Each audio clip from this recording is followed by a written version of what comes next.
It's Mother's Day weekend, 10 years ago. I am in Utah along the banks of the Green River.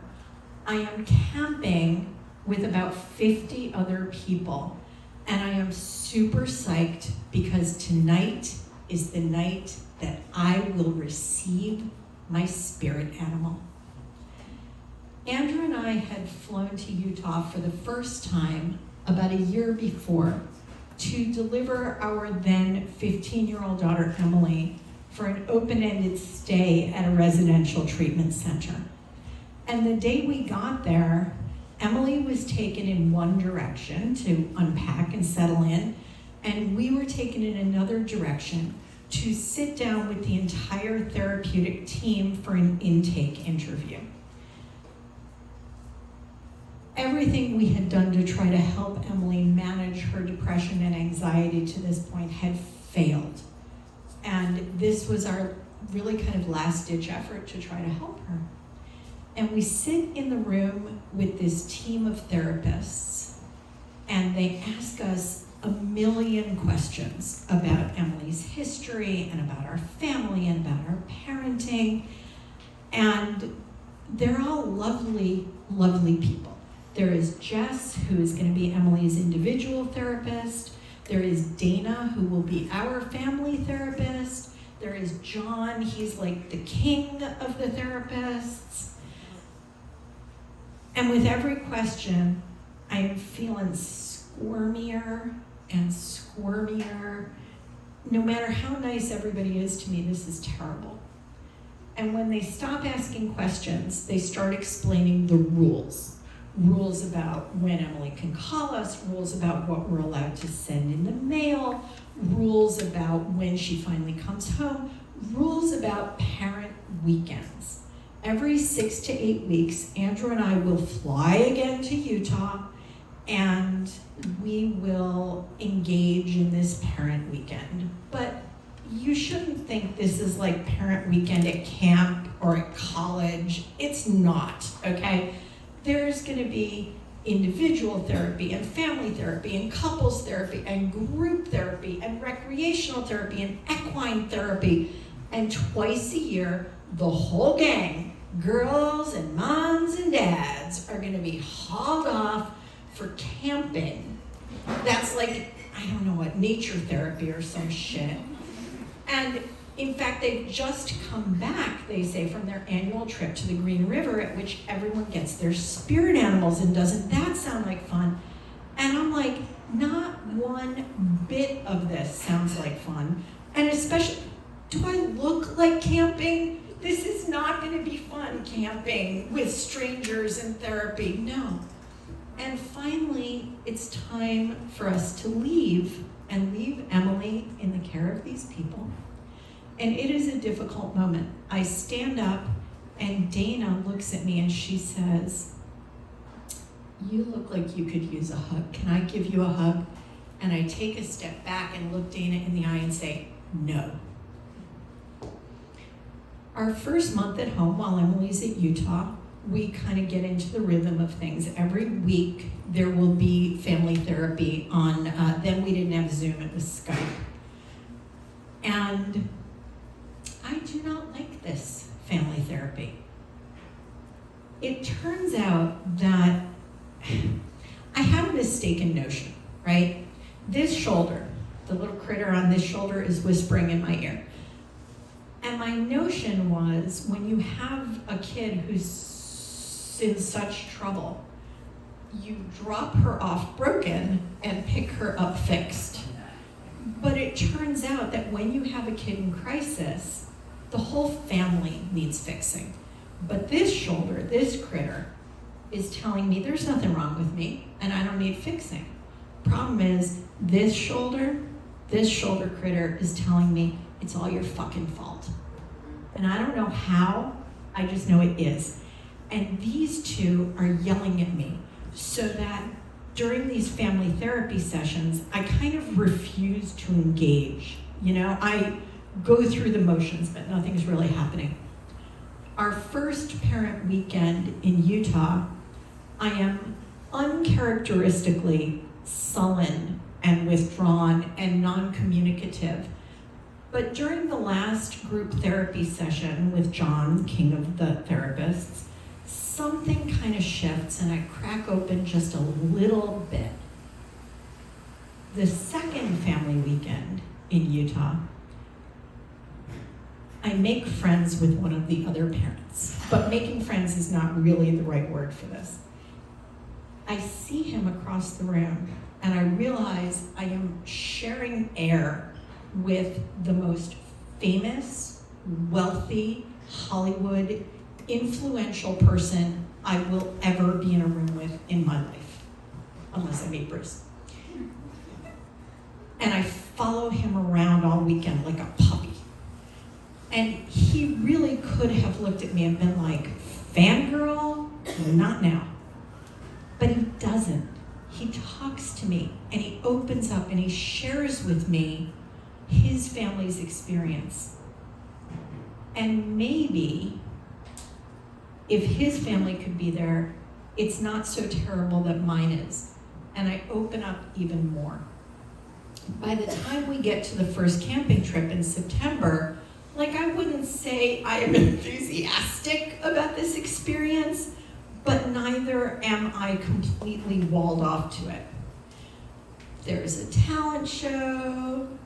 It's okay, the food sucks, and I'm really uncomfortable, and it's cold in Utah in September in the mountains. It's cold, and I'm cold, and I'm uncomfortable, and there are these things called pit toilets, which are frackin' disgusting. So disgusting that when I have to pee in the middle of the night, I unzip my flap, I slide out of my sleeping bag, I drop my pants and squat directly in front of my tent, and then zip up and get right back inside, and I don't care who might see that happen. Our family's really doing well at this point, though. Emily comes home sometimes, she's thriving, Andrew and I are doing great, everything's all right. And 6 more months go by, and now it's May, the anniversary of Emily's arrival. And it's time for the second camping trip. And I don't quite dread it. And in fact, I'm kind of curious about this whole spirit animal thing.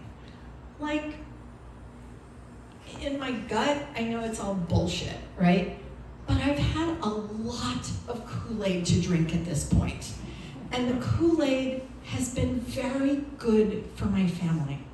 So that weekend, we participate in the talent show. We don't just watch, we do a thing. And I help cook the bad food. And Saturday night, when it's time for the spirit animal therapy, we're all put in a line to make our way to the campfire area, which is set up like an amphitheater with kind of Aaron, the recreational therapist, wearing a beaded dress, I shit you not, and banging on a drum.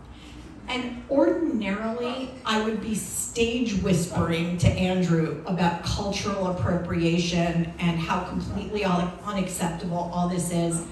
But I very quietly and solemnly march my way to the amphitheater. And we sit down on the benches, and for an hour, I watch the other families get their spirit animals from their family therapists. And with every family that goes, my anticipation is building. I can't wait to find out just how Dana sees me. What will be my spirit animal? What will I wear on a little charm, on a leather strap around my neck like the other families do? And in my mind, there are 2 possible kind of acceptable categories of spirit animals, right? One is captivating. It's something small and delightful that charms everyone it encounters. It could be a butterfly, or a ladybug, or a seahorse. The other category is apex predators. I could be dominating. I could be a jungle cat, or a wolf, or a raptor flying through the sky and scooping up small critters in my claws and crushing them with my beak. Either way is okay with me because I see myself both of these ways. And we get up to the front of the circle. It's the Cole family's turn. And first goes Emily. Emily is going to be a white buffalo. And Dana explains why Emily is a white buffalo. And I have just enough presence of mind to realize that Dana is making these choices out of some spirit animal for white lady therapists book. But still, I am fully committed to this process. So Emily's a white buffalo, and Andrew is a jaguar. So this is interesting. Andrew's the apex predator, but okay. And now it's me. And Dana goes, Terry, your spirit animal, is, a cockatoo.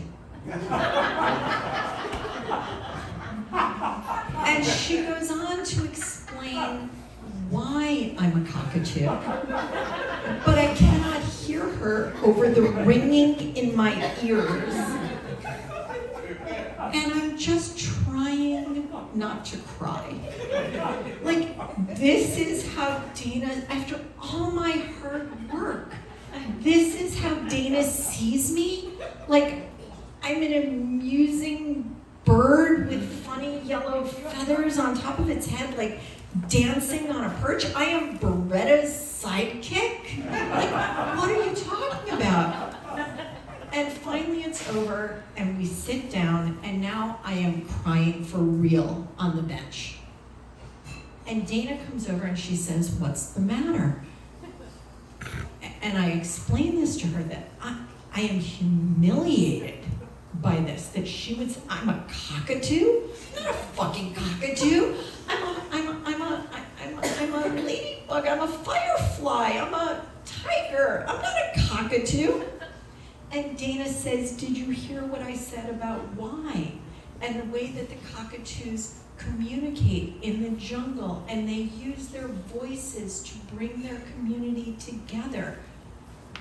And she says, besides, she says, I picked cockatoo because I thought my other choice would hurt your feelings. And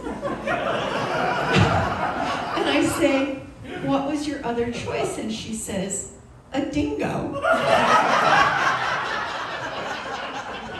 And I start to laugh at her. And I realize in this moment that it's not how Dana sees me that really matters. It's how I see me. And I am all these things, right? I am hummingbird and eagle. I am a shit mother, and I'm the best mother anybody ever had.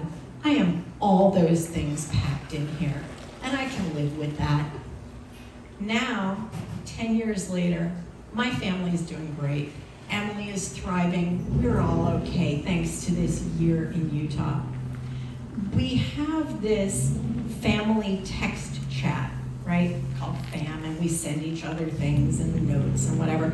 And every once in a while, if they think I'm sounding just a little too full of myself, somebody sends a little meme of a tiny white bird with funny yellow feathers dancing on a perch, just to keep me in line.